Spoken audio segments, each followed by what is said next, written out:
एक समांतर पट्टिका संधारित्र जिसकी पट्टिकाओं के बीच वायु भरी हुई है। क्या भरी हुई है? वायु। की धारिता 8 पिकोफैरड है। कितनी है? 8 पिकोफैरड।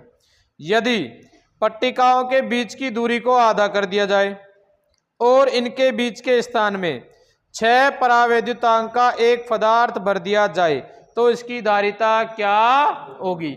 एक साथ दो काम किए जा रहे हैं, एक तो दूरी को आधा किया जा रहा है और एक 6 वैद्युतांक परावैद्युतांक का एक पदार्थ भी भरा जा रहा है। तो दो कारणों से इसकी धारिता में परिवर्तन होगा। ठीक है, तो देखो क्या होगी। मान लो आपको ये कोई एक समांतर प्लेट संधारित्र दे रखा है।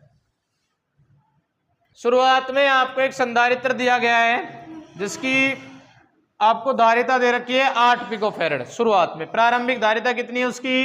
8 पिकोफैरड, जिसको अपन सी आई या सी नोट बोल देते हैं। चलो इसको बोल लेते हैं अपन सी नोट। सी नोट है 8 पिकोफैरड। स्टार्टिंग में यहां भरा हुआ है निर्वात। तो निर्वात के लिए सी का मान क्या होता है? Epsilon not a upon D, जहां डी होती है प्लेटों के मध्य की दूरी, जिसको अपन ने एक्स माना हुआ है। तो शुरुआत में जो 8 पिकोफैरड है ये किसके बराबर हो जाएगा? एप्सिलॉन नॉट ए बटे डी के।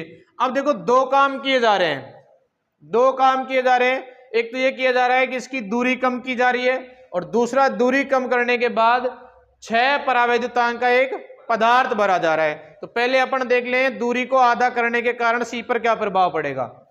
तो दूरी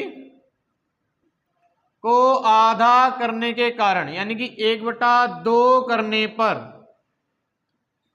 धारिता में प्रभाव। तो 1/2 करने पर धारिता में देखो, धारिता सी बराबर होता है एप्सिलॉन नॉट ए बटा डी। तो आपको जो भी धारिता मिलेगी सी डैश, मान लो कुछ आपको मिल रही है सी डैश, तो सी डैश बराबर क्या हो जाएगा? एप्सिलॉन नॉट ए बटे में x बटा 2, क्योंकि दूरी पहले x थी अभी क्या हो गई? x बटा 2। तो ये 2 ऊपर चला जाएगा तो सी डैश हो जाएगा 2 time epsilon not a upon x। और ये किसके बराबर है? सी नॉट के, क्योंकि ये d की जगह अपन ने x माना हुआ है ना। तो ये किसके बराबर है? सी नॉट के। तो सी डैश बराबर हो जाएगा 2 टाइम्स ऑफ सी नॉट। किसके कारण हो रहा है ये? दूरी कम करने के कारण। यानी कि दूरी कम करने की वजह से कितनी बढ़ेगी? 2 गुना। अब इसका आपको ये जो अब सी नॉट मिला है, ये सी डैश के बीच में अभी एक चीज और की जा रही है कि इसमें एक 6 परावैद्युतांक का परावैद्युत पदार्थ भर दिया गया है। तो परावैद्युत पदार्थ भरने के कारण प्रभाव देखो, परावैद्युत पदार्थ भरने के कारण अभी आपको जो सी मिलेगा वो हो जाएगा, सी बराबर होता है सी नॉट इंटू के। यहां पे सी नॉट की जगह आपको क्या लेना है वो ध्यान रखने वाली बात है। देखो आपने इनिशियली इसको क्या लिया? सी नॉट, उसके बाद आधा करने के बाद चेंज हो गई सी डैश में।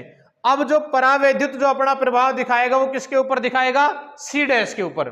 भाई दूरी कम की और परावैद्युत पदार्थ रख दिया, तो दूरी कम करने की वजह से जो मिली है आपको धारिता, परावैद्युत पदार्थ उसी पे प्रभाव दिखाएगा अपना। तो सी नॉट की जगह आपको क्या लेना है अभी? C dash. समझ में आ रही है बात? तो यहां पे सी बराबर क्या हो जाएगा? C dash into 6, C dash into 6।